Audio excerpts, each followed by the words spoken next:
Mais vous ne pouvez pas montrer tout ça hein, en Thaïlande. Youth, stop. Youth, youth, stop à la corruption. Youth.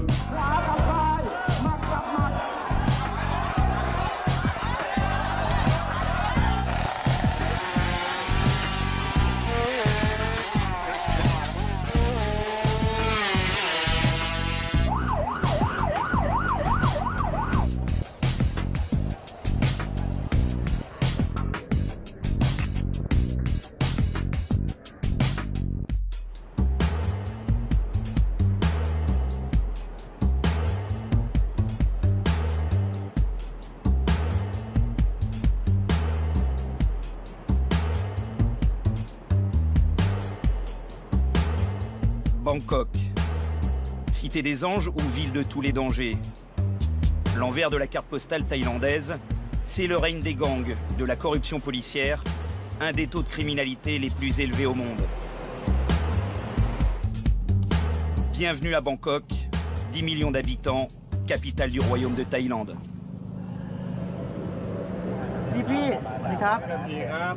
Oui, monsieur l'agent, je sais, je suis sur la mauvaise file. Ouais, montre-moi le permis de conduire. Tenez, ok? Waouh, on fait comme ça. Ouais. Je donne entre 2 et 3 euros, c'est fréquent. Ici, tout le monde le sait. Au-dessous de l'autoroute, c'est leur principale source de revenus. Ils sont là pour contrôler et encaisser.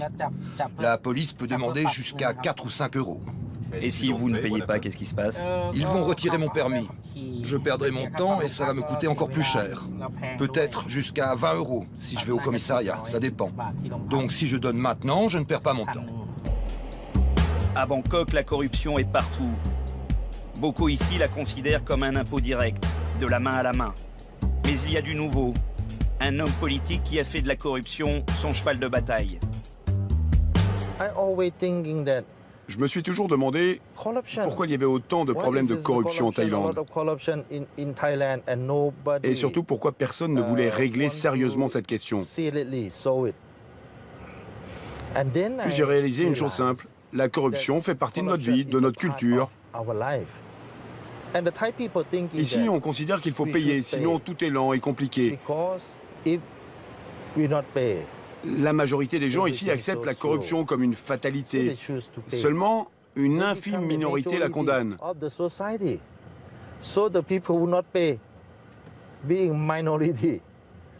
C'est comme ça que Bangkok est devenue la cité du crime.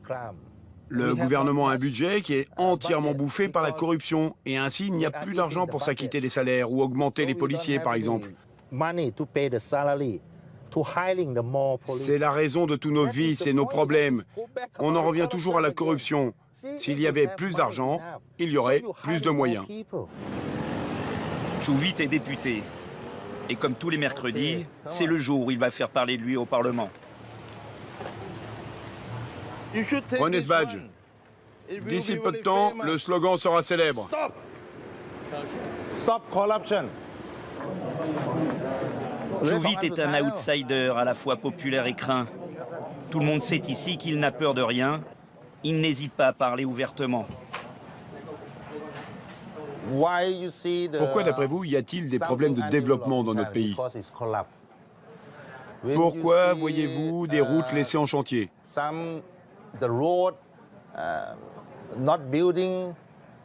Pourquoi aussi avons-nous autant d'enfants sans éducation? Pourquoi? Parce que le système est corrompu. Il y a beaucoup d'argent dans ce pays, mais l'argent va dans les mauvaises mains. Il connaît le système par cœur. Dans sa première vie, il était le roi des bordels de Bangkok. Vous savez comment je sais tout ça? Parce que j'ai été corrompu moi aussi. Moi, j'ai payé. Qui vous avez payé avant? La police, bien sûr. Des officiels du gouvernement aussi. Sinon, rien ne peut se faire. Votre document reste en dessous de la pile. Quand je payais, tout allait vite. J'étais prioritaire.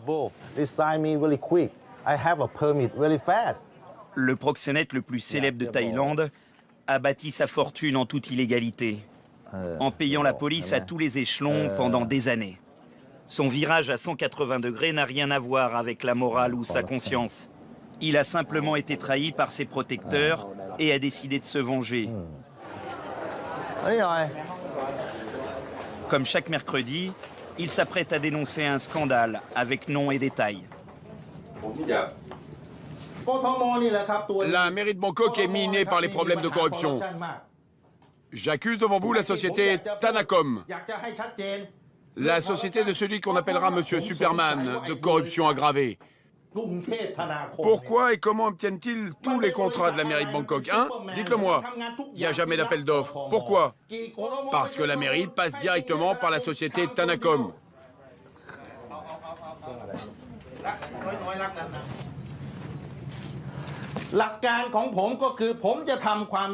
Alors vous, la presse, vous fermez les yeux, vous vous taisez.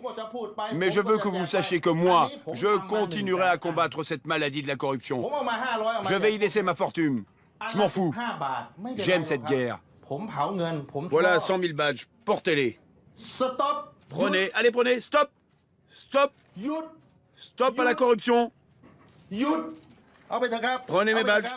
Prenez mes badges. Je veux que les Thaïlandais soient informés de ce qui se passe dans leur dos.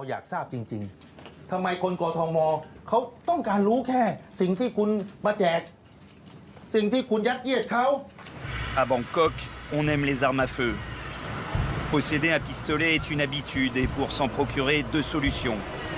D'abord la voie légale, comme dans le quartier de Sampeng. C'est le marché aux armes. On trouve tout à tous les prix. Mais si on veut rester discret, il y a les réseaux clandestins. Chaque jour, des milliers d'armes sont mises sur le marché. Et il n'est pas très compliqué de s'en procurer, via Internet par exemple.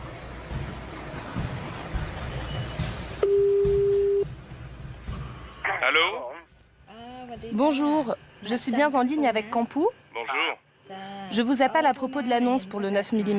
Vous voulez l'acheter? C'est pour une utilisation personnelle? Ça serait pour mon père. Pour l'instant, il ne me reste qu'un seul modèle, CZ75, taille 9 mm. Ok. En parfait état, fourni avec sa boîte, 2 chargeurs, 2 crosses, une en bois, une en caoutchouc. Le fond rose, CZ75 compact, ça coûte combien? 1500 €, mais il est comme neuf. Il est en très bon état. C'est un pistolet de la police. C'est une arme de la police? Et on n'aura pas de soucis? Pas de souci. Quand je fais la livraison, le policier vient avec moi. Mais comment ça se fait que vous puissiez vendre le pistolet de la police? C'est comme ça dans le milieu. C'est normal que cela soit les policiers qui vendent les armes. Il y en a plein. Ne vous inquiétez pas, c'est tout à fait normal. Retour au Parlement avec Chuvit. Il va présider une commission d'enquête visant des policiers impliqués dans une affaire de meurtre. Bonjour, nous vous avons apporté un cadeau. Vous venez d'où? Petchabon, je suis le petit frère de la victime. Que faisait-il dans la vie? Il était conseiller provincial avant d'être élu président de la province de Nong Khai. Vous souhaitez connaître les progrès de l'enquête? Je suis certain que c'est une affaire de règlement de compte. Parce que dans la famille, on travaille tous dans la politique. Dis-moi, il faut lui rendre le cadeau, là. On n'est pas dans la position d'accepter quoi que ce soit. Tu la portes et on va lui rendre tout de suite. Ok? Nous allons enquêter, essayer de découvrir la vérité. Ils veulent savoir, ils veulent que justice soit faite.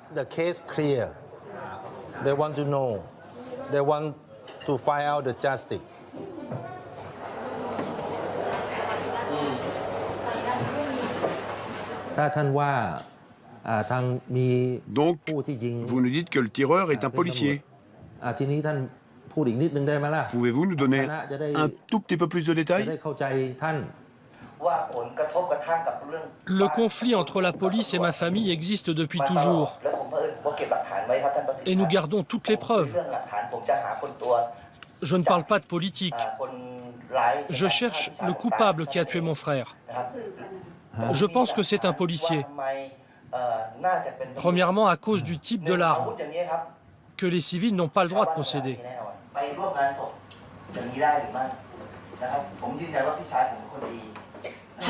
Ils nous ont menacés. Si jamais on venait déposer plainte, ils nous ont dit qu'ils allaient tous nous tuer, oui, toute la famille. Nous vivons dans la peur. Connaissez-vous les noms des policiers que vous accusez? J'ai les cassettes, j'ai tout enregistré. Je comprends que vous ne vouliez pas montrer vos preuves aujourd'hui, mais vous pouvez me les envoyer à moi, et mon équipe va étudier soigneusement votre dossier et vous tiendra au courant du résultat. Règlement de compte, flic ripou, Chouvit a du pain sur la planche et beaucoup d'ennemis.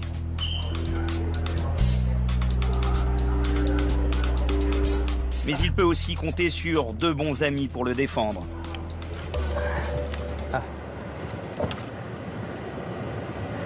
Vous savez utiliser ça? Oh ouais, j'ai toujours su.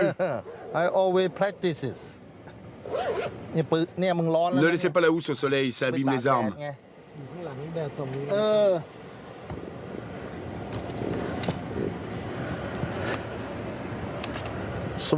Voici le petit.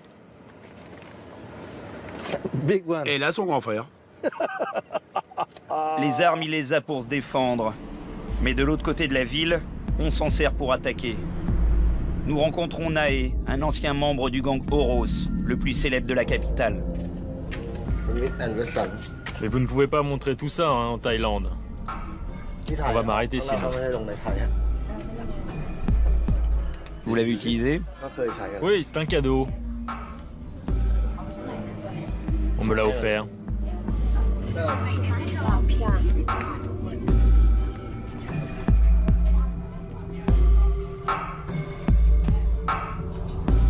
Il y a quelques mois, il a décidé de quitter le gang. La réponse ne s'est pas fait attendre. Ils ont tiré là. Combien de balles ils ont tiré déjà? 7 balles. 7. Venez voir. C'était par ici. Regardez. J'étais là où il y a les gens et j'avais que ça comme espace.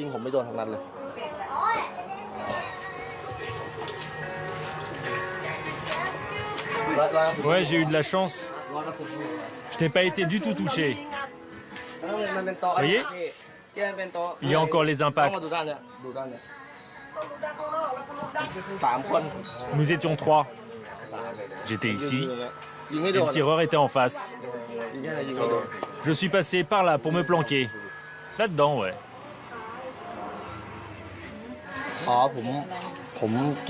Ça? Oui, ce sont des petites coupures. Une bagarre avec ma copine.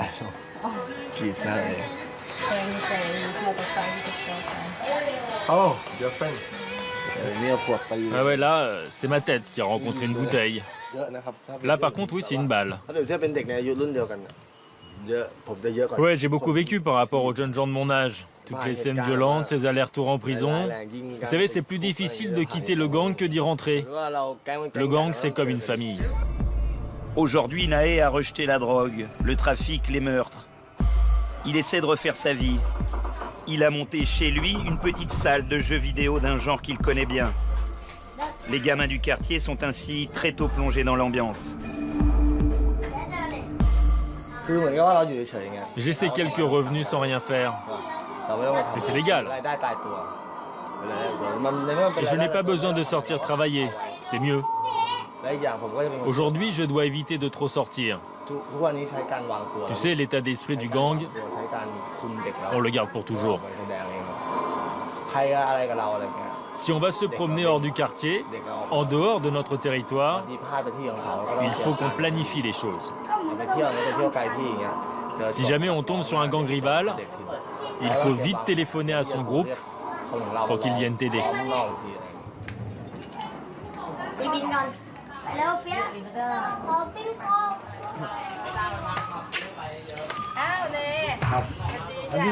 Bonjour, je vais recevoir l'ordination le 17, le mois prochain, à la pagode Dao. Et la cérémonie des cheveux, ce sera quand? Le 16. C'est quel jour le 17? C'est un dimanche, le 16 est un samedi. Très bien, félicitations. C'est ici que Nae deviendra moine. En attendant, il revient sur sa vie d'avant, avec un peu de nostalgie. Il y a quelque chose que vous regrettez dans votre vie? Beaucoup. Énormément même.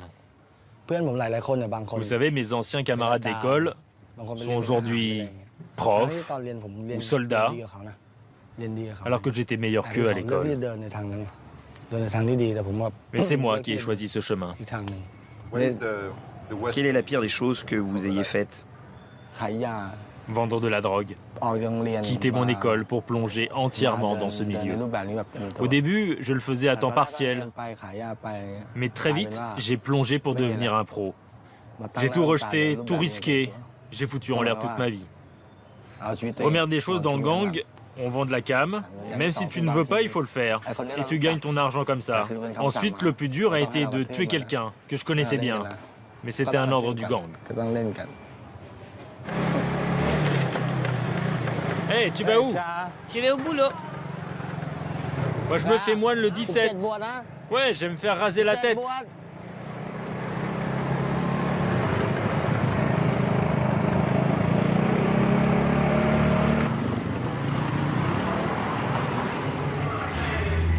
Oh, mais elle vient à quelle heure, ta cliente? Elle arrive. Chez son vieux copain tatoueur, le criminel repenti s'amuse sur les réseaux sociaux. Les Thaïlandais sont les premiers utilisateurs au monde de Facebook et ils ont inventé toutes sortes de jeux. Enfoiré, enculé, né de la pagode d'Ao, tu es une grosse merde, un salaud. T'as compris ce que je te dis? C'est simplement un site d'échange où tout le monde vient pour gueuler des injures. C'est comme si on jouait un rôle en fait. Moi, ça me fait marrer, c'est drôle. Donc toi, Tan, la salope, pétasse, je vais tout dire devant tout le monde. Comme ça, les gens vont savoir comment une étudiante de la fac se comporte. J'ai tout enregistré quand tu gueules des mots obscènes. Non, s'il te plaît, ma famille est noble. Il n'y a que moi qui suis une salope. Ma famille n'accepterait pas. Nae se fait une nouvelle existence. Mais ce soir pourtant, il va devoir revenir sur le passé, revoir les amis d'avant. Il va replonger dans le monde des gangs, pour une seule soirée et pour une seule raison. Les convier à son ordination.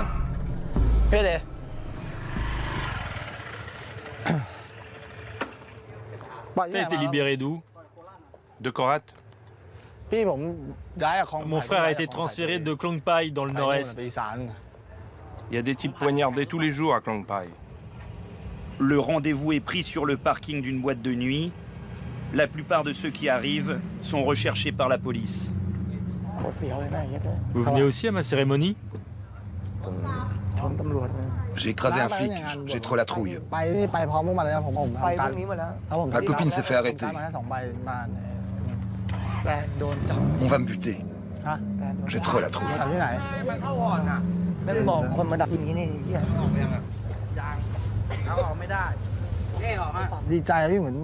Je suis très content d'avoir pu leur donner mes faire-part. S'il y en a un qui est invité et l'autre non, il y aura de la jalousie. J'étais obligé de tous les inviter.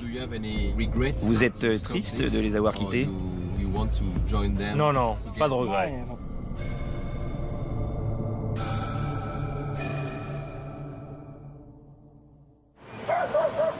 Bangkok, c'est aussi un énorme bidonville.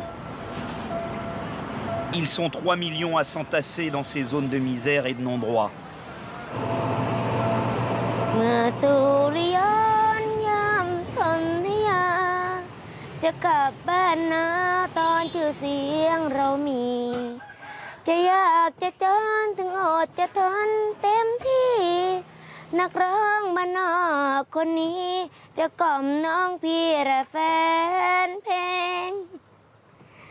Le chemin a déjà été long pour Ning. Enfant des bidonvilles, elle a été violée par son beau-père qui lui a transmis le sida.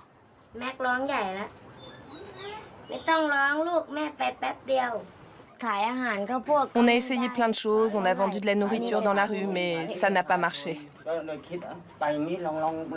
On a perdu les 3 sous qu'on avait. Un jour, on a vu les gens chanter comme ça devant tout le monde. On a décidé de faire la même chose. Quand j'étais malade, elle prenait soin de moi. Elle m'apportait à boire. On s'aidait mutuellement. C'est comme ça qu'on est tombés amoureux. Ning est devenu la voix de Klong Toy, le plus grand bidonville de Bangkok.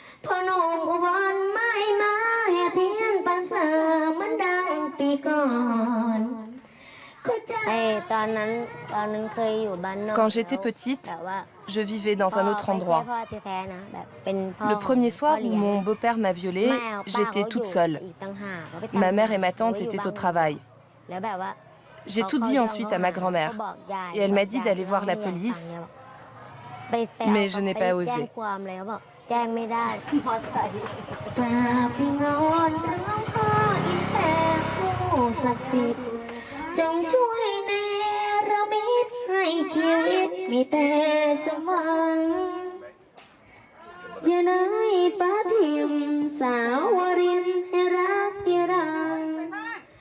Vous aimez bien ce qu'elle chante? Normal, ça me fait ni chaud ni froid. Vous avez beaucoup de tatouages, ça vient d'où? Bah, je les ai faits quand j'étais en prison. J'étais au pénitencier de La Diao.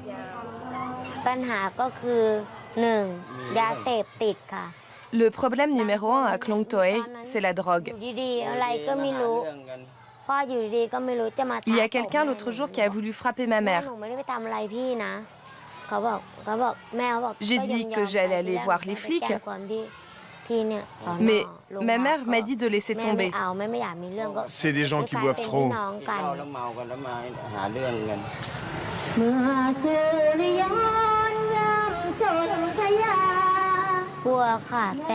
Oui, j'ai peur, mais je dois résister. On ne sait pas où aller.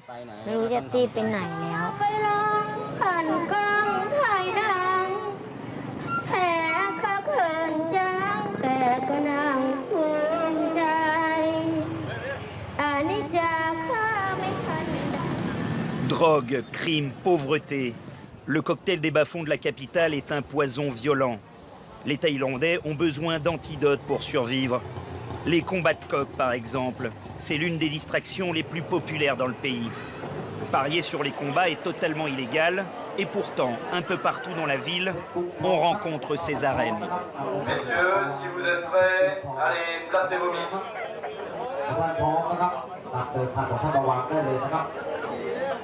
Celui-ci est plus court, plus petit. Chacun a son point fort. Celui-ci est plus petit et beaucoup moins costaud.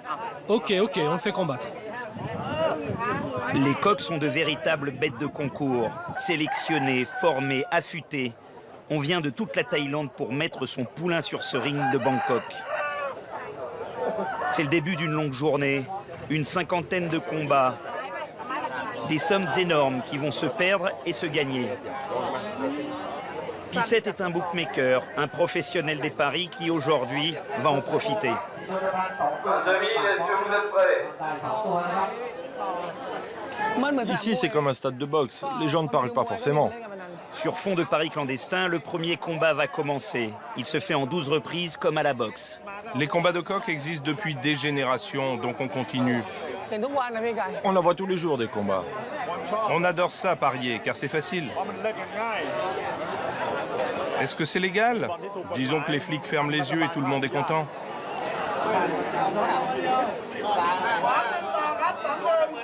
Ça vient de commencer. C'est déjà 7 contre 2.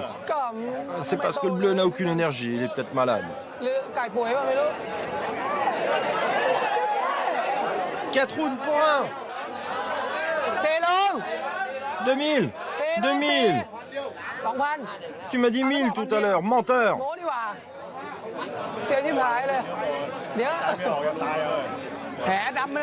Là, il est avec de l'œil droit. 3 contre 500. Non, j'en ai déjà 2, j'arrête là.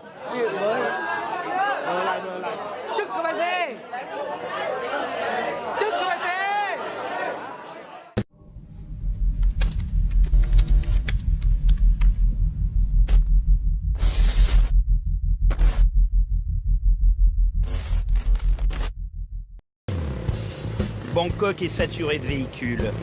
Pour éviter les énormes embouteillages, la mobilette est le moyen de locomotion le plus rapide, le plus dangereux aussi.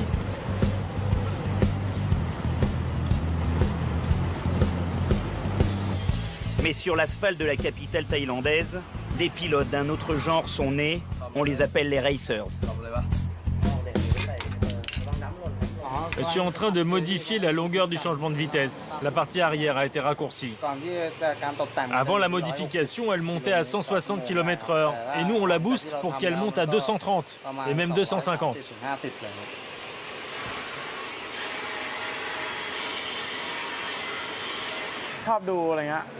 C'est ma passion depuis tout petit. J'aime regarder les courses. Et puis, petit à petit, j'ai créé un réseau avec mes amis qui ont la même passion que moi. Mais maintenant, on fait des courses dans un endroit qui ne dérange personne. Et la course dure juste 1 heure ou 2, maximum. Après la course, on se sépare rapidement. Nous sommes à quelques heures de la course. Patipat fait monter les enchères par téléphone. Il ne le dira pas, mais l'enjeu, là aussi, ce sont les paris.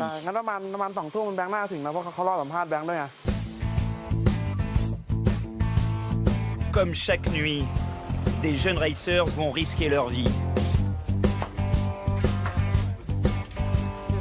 Lui là, c'est notre racer, notre pilote. Maintenant tout est calme, attendez voir tout à l'heure. Tout est prêt. La nuit est bien avancée, le bolide est chargé à l'arrière d'un pick-up. Patipat est le seul pour l'instant à connaître le lieu de la course. Je me fais pas de soucis, on n'a rien à craindre. Si la police veut vérifier le certificat du véhicule, on l'a. Ils veulent juste savoir si c'est une moto volée ou pas. Il faut être discret sur le lieu et l'heure de la course. Voici le lieu de rendez-vous, le boulevard périphérique à l'est de la ville. Il n'y a pas d'embouteillage à cette heure, mais des dizaines de camions lancés à pleine vitesse. Le terrain de prédilection des racers. On gagne du prestige pour notre écurie. Et puis c'est aussi pour se marrer.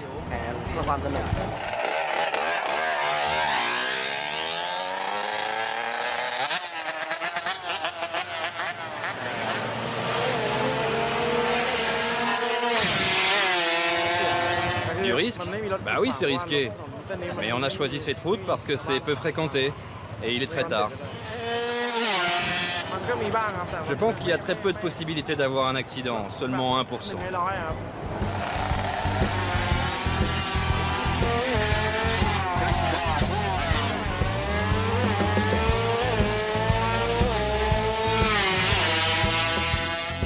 Ça, c'est un sport pour les jeunes.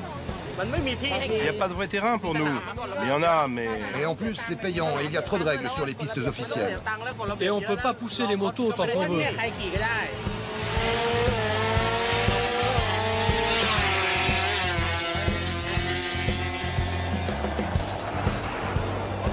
J'ai plus d'essence. 250, putain, ça a failli m'arracher la tête. J'aurais dû prendre plus large, j'ai raté mon coup. En moyenne, un racer se tue chaque semaine.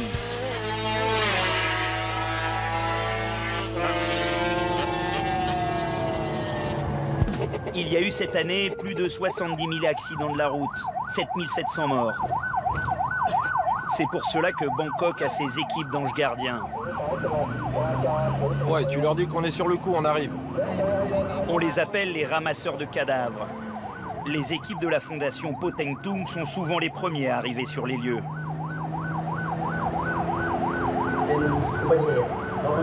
Ouais, c'est tous les jours comme ça, il faut se dépêcher.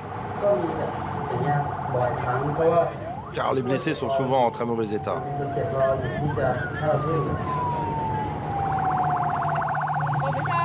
Qu'est-ce qui se passe?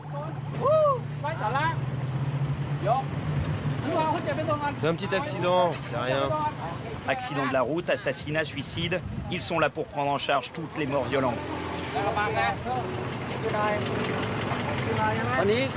Ils vont transporter la victime à l'hôpital de Lan Krabang. Bangkok ne dispose d'aucun service de pompe funèbre public. Ce sont les fondations religieuses qui se substituent à la municipalité.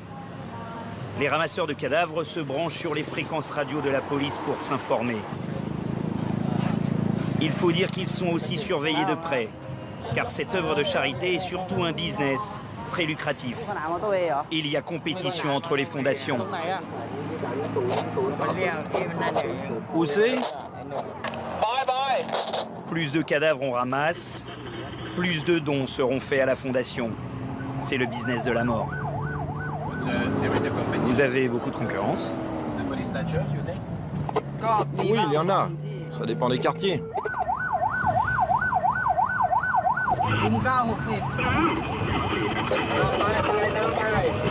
Entendu. La course aux cadavres commence. On se rend sur le lieu de l'accident. Un type qui s'est noyé apparemment. Excusez-moi? Opération réussie, la fondation est la première sur place. Il a conduit cette moto, il est tombé dans le canal. Là-dedans. Les témoins disent que c'était un ivrogne. Il était complètement ivre. Les collègues sont en train de préparer le cadavre pour l'amener à l'hôpital, pour l'autopsie. On ne sait pas encore la cause de l'accident.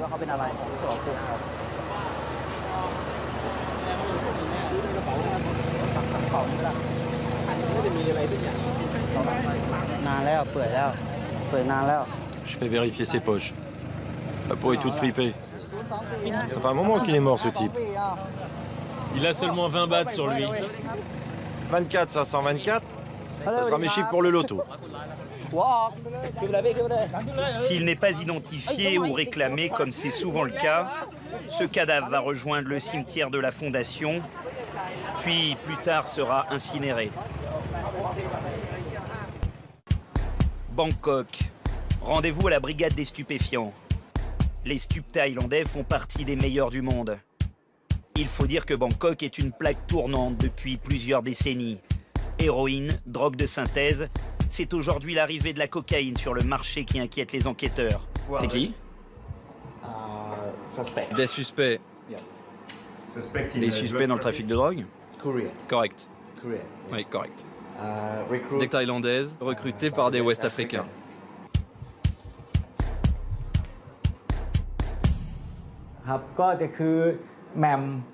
Elles sont 3 femmes dans le premier groupe de suspects. C'est Mam, un recruteur qui a engagé Nang Phai. Mam a acheté un billet d'avion pour Nang Phai. Ensuite, He s'occupe de la logistique et le transfert de drogue. Ensuite, Namphom, on l'a fouillée à l'aéroport. Elle avait 100 000 $ de Hong Kong sur elle. On n'a pas trouvé de drogue. Elle a juste avoué qu'elle était prostituée. Elles sortent souvent avec des Africains? Souvent, oui, elles sont mariées avec des Africains. Les dealers venus d'Afrique revendent de la drogue sud-américaine dans les rues de Bangkok, un casse-tête pour les autorités. Oui, les dealers viennent en très grande majorité d'Afrique de l'Ouest. C'est très dur pour nous en termes de surveillance et de contrôle. Ils sont très nombreux. Ils louent de petits appartements pas chers, ils se fondent dans la communauté et on a du mal à trouver des indices.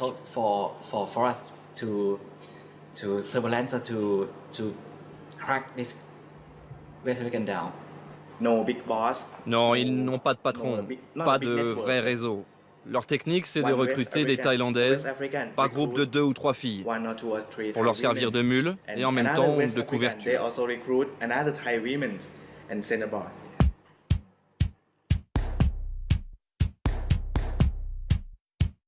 Le lieu de tous les deals, c'est ici, dans le Little Africa de Bangkok. 2 ou 3 rues où se concentre tout le trafic. Vous voyez, comme je vous ai dit tout à l'heure, ici il y a très peu de Thaïlandais. Ces rues sont aux mains des Noirs et des Arabes.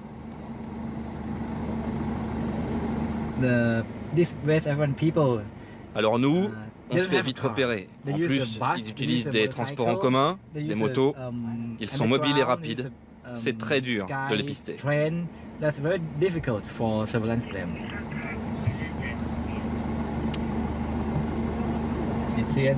Regardez, vous voyez là?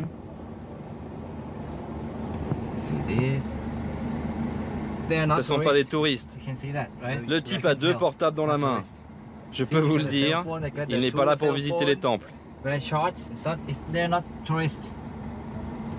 Et d'où vient la cocaïne? D'Amérique du Sud. Pour le directeur des stupes, il y a aussi le yaba, la drogue qui rend fou, qui décime la jeunesse locale. Ces méthamphétamines pénètrent notre territoire par la frontière birmane au nord de la Thaïlande et par une partie de la frontière du nord-est. L'acheminement se fait à pied à travers la forêt. Il s'agit de gros volumes, car ils transportent à chaque fois des millions de comprimés.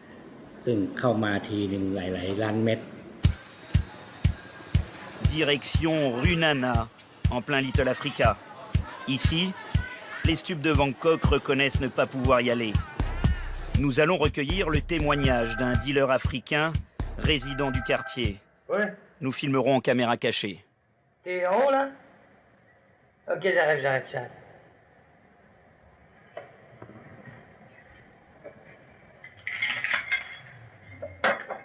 Okay. Combien tu vends le bout? Combien pour 500 grammes? Je vais vous donner... Combien? 1 million de bahts. Ça fait 2000 bahts le gramme. Mais si jamais je te demande, si tu trouves 500 grammes, t'es sûr qu'elle vient de Colombie et du Pérou? Ça, c'est pas, elle vient pas, elle n'a pas traversé par Lagos, par... Celle-ci, c'est bon. Celle-là, c'est bon? Là, c'est bon. Donc, voilà, donc ça, je peux lui faire goûter, lui dire que ça sera la même chose. C'est la même chose. Combien il paye les Nigériens à peu près pour la police par mois? Non, mais à ton avis, les grossistes, combien ils payent? Ils payent. Mais ça, il faut rentrer beaucoup. Mais je me suis toujours demandé, ils la donnent pas au noir. C'est entre tailles, parce que... Non, on est dans le noir. Il y a le contact de l'année avant. Il prend 500. 500 par gramme? Non, 500 grammes par 500 grammes. Elle était très bonne, très bonne. En grosse quantité, c'est l'armée. Mais maintenant, dans des mois, j'ai fait le contact du Colombien, les pilotes, ils vont m'amener quelque chose ici. Bon, de toute façon, je te tiens au courant, je lui fais goûter, je te tiens au courant. C'est mieux comme ça. Non, comme ça.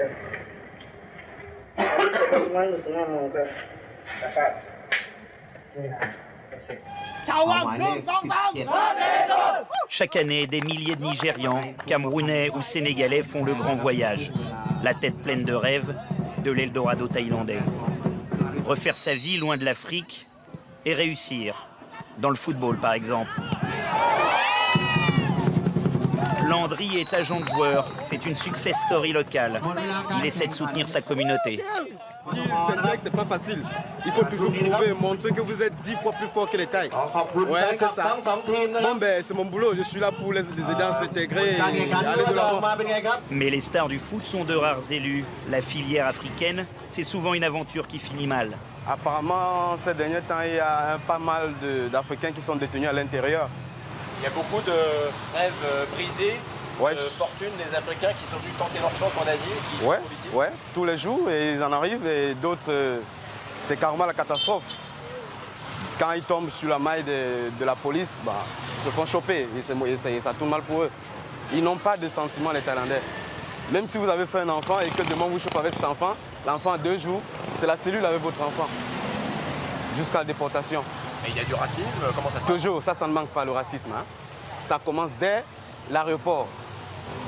Vous êtes sur un rang, le black il est au 10e rang carrément, on va le pêcher pour l'amener dans une antichambre. Vous voyez, c'est d'ailleurs frustrant pour un Africain. Arriver quelque part et tout le monde vous regarde comme si vous sortez d'un autre monde.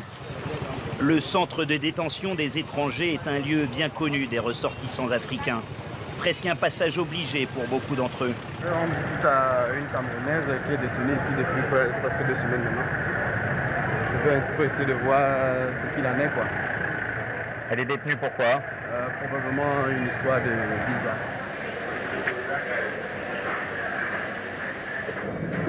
En caméra cachée, nous allons accompagner Landry dans le pénitencier pour rendre visite à une détenue.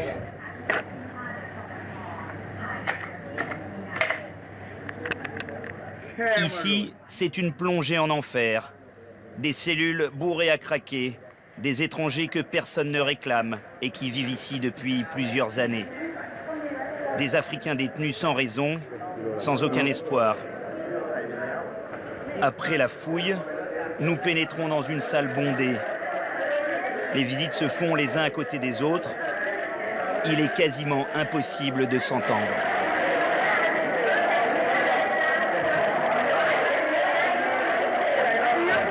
Vous êtes ici depuis combien de temps? Je suis détenue ici depuis 2 ans maintenant. J'ai tenté plusieurs fois de leur réclamer des informations sur mon dossier, quelles sont les charges retenues contre moi, mais à chaque fois c'est « no comment ». Et comment ça se passe à l'intérieur au quotidien? C'est très dur. J'ai été frappée plusieurs fois. Et il y a du racisme à l'intérieur? Oui. Le principal problème ici, c'est que je suis noire.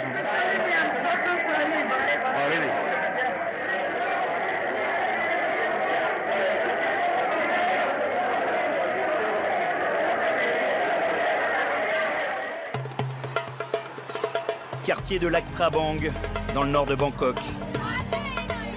Yasmine est l'avant-dernière d'une famille de 18 enfants. Une famille nombreuse et apparemment épanouie qui cultive une différence, la boxe. Yasmine et ses frères et sœurs sont des boxeurs professionnels, des enfants boxeurs.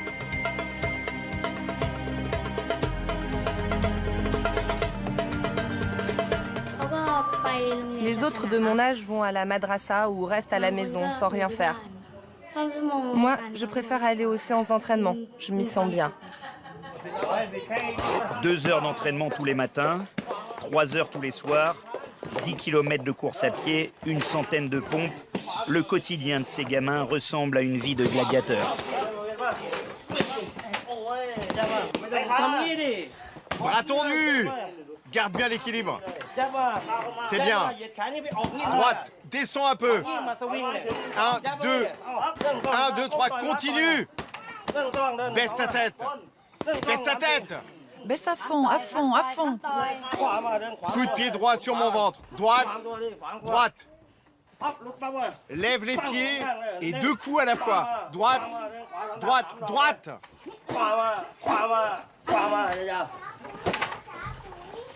C'est exactement la même chose pour les filles ou les garçons. Je leur inculque la boxe de la même manière. Après, ça dépend de chaque enfant. Mais elle veut continuer à boxer. Elle ne progresse pas aussi vite que je le souhaite. Mais au moins, elle continue. Mint, t'as pas besoin de te protéger. Direct, direct. Utilise tes poings. Il faut pas juste donner des coups de pied.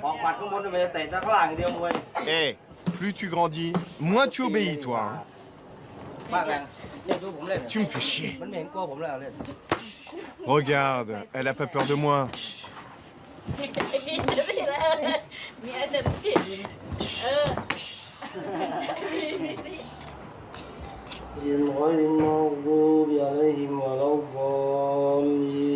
Ici, à Lac Prabang, on est musulman comme la majorité des habitants.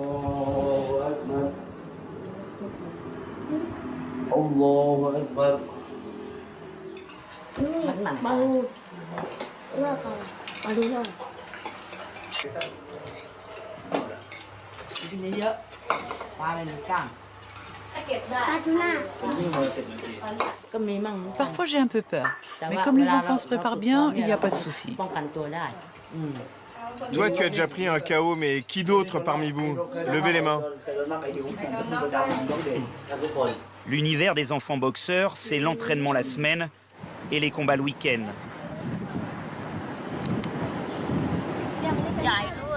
Ça m'a l'air abandonné ici. C'est tellement grand.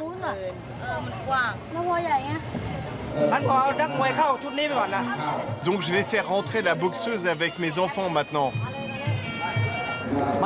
Commence à faire le bandage pour ta petite sœur.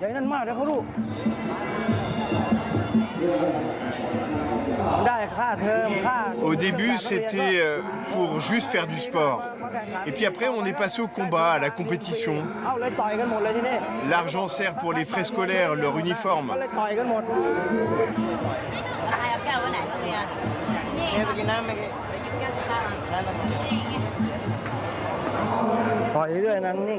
Tu tapes, tu frappes, tu donnes des coups sans jamais t'arrêter, ok? C'est toi qui domines. Tu m'as défiguré? Non, ça va.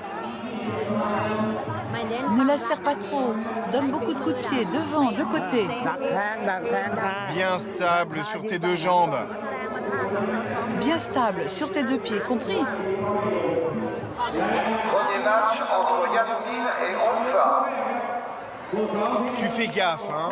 Tu montes bien ta garde, tu penses bien à te protéger.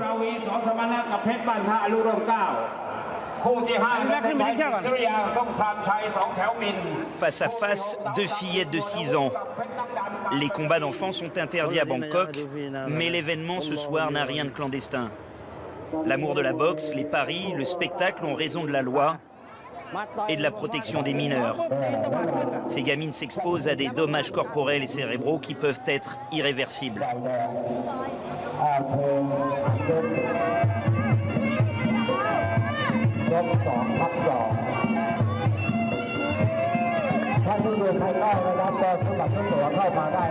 Bouge, bouge, putain!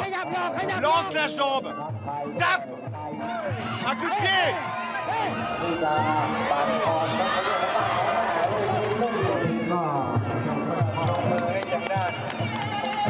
Yasmine a gagné par chaos technique au 2e round.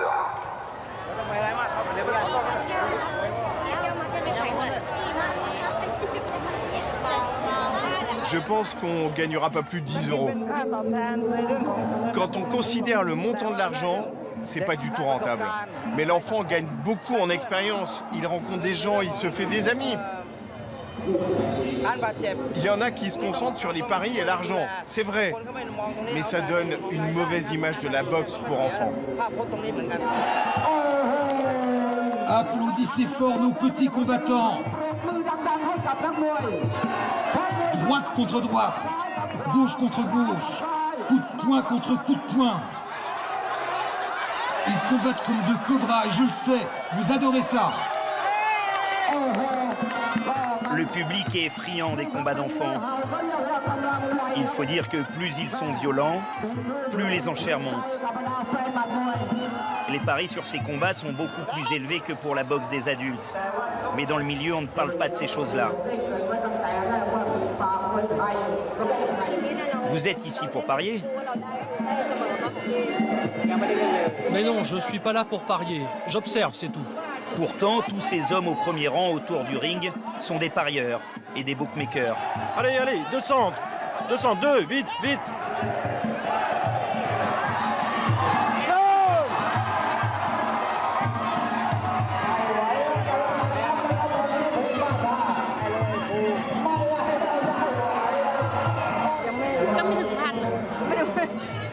Il était souvent brutalisé par ses camarades.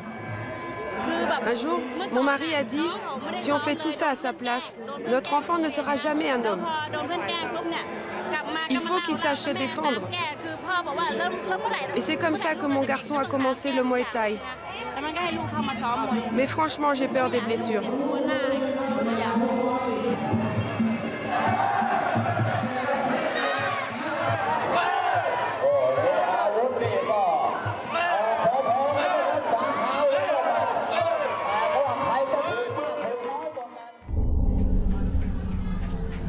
C'est le grand jour pour Nae, le repenti du gang Oros. Dans quelques heures, il sera moine. Oubliez les peines du passé, les blessures. Pardonnez pour tout le mal qu'ils vous ont fait.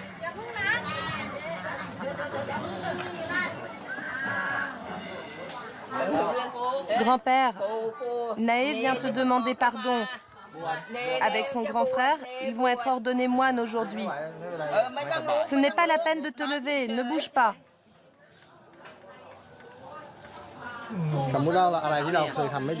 Si on a déjà fait du mal à quelqu'un, en ayant fait exprès ou pas, on doit leur demander pardon.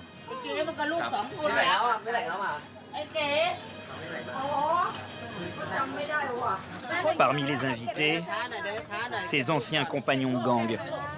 C'est le t-shirt de Nae. Je le porte parce que je suis dans son groupe. Regarde, c'est un cafard. Ils portent ce t-shirt pour bien montrer qu'ils sont de ma bande.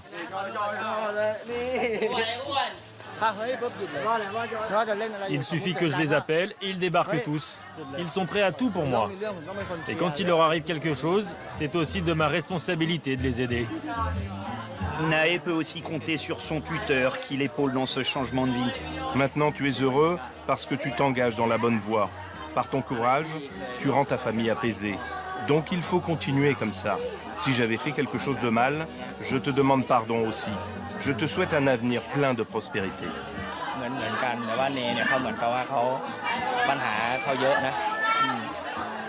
Né a un passé très lourd. Il m'a demandé comment il pouvait s'en sortir avec son corps couvert de tatouages.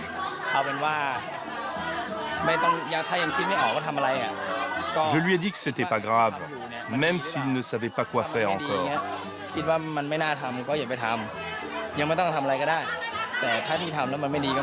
L'important dans un premier temps, c'était d'arrêter le gang. C'est ce qu'il a fait.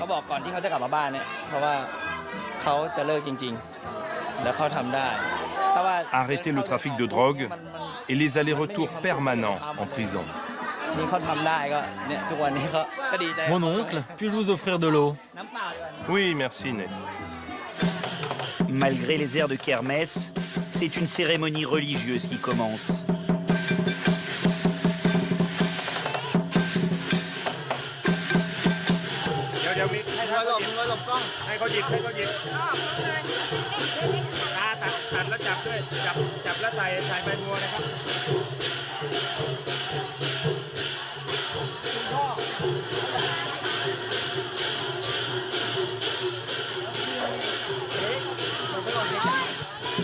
Quand il était voyou, on n'y croyait pas. Mais aujourd'hui, il nous a prouvé qu'il voulait vraiment changer de vie. Il a réussi. C'est pour ça que nous sommes très fiers de lui.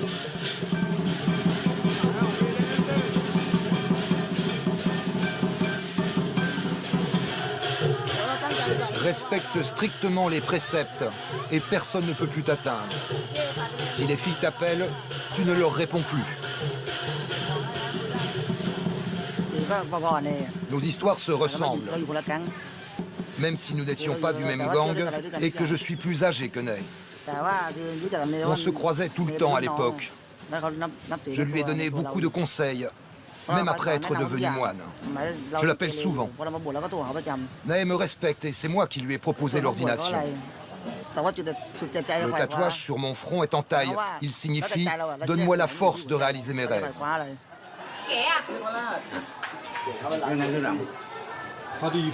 Et comment vous vous sentez? J'ai le cœur qui bat.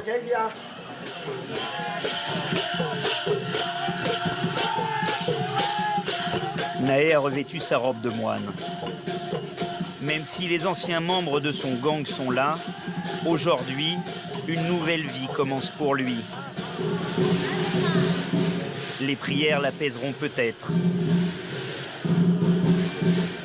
Au son de la musique rock, Bangkok, ville de tous les contraires, de tous les excès, va s'endormir. Dans ce paradis touristique, plusieurs mondes doivent coexister, pour le meilleur et pour le pire.